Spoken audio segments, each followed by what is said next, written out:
বাংলাদেশে যদি জন্ম না হইতো এ ধরনের বিরল ঘটনা আমরা কখনোই দেখতে পেতাম না, এগুলো মিস হয়ে যেত।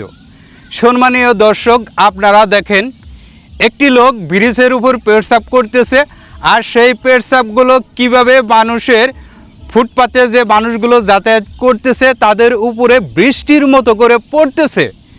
অনেকেই ভাবতে পারেন এই পানিগুলো হয়তো বৃষ্টির পানি, আল্লাহর রহমতের পানি।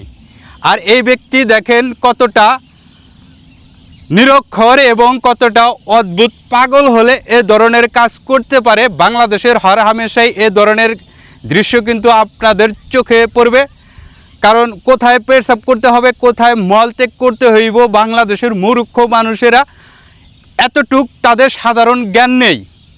যারা ঢাকা শহরে বসবাস করেন, যারা বাংলাদেশের নাগরিক, অন্তত হলে এতটুকু চোখ কান খোলা রাখবেন যাতে করে আপনার কারণে অন্য কারো কোনো ক্ষতি না হয়। ভিডিওটি জনস্বার্থে শেয়ার করে দিন।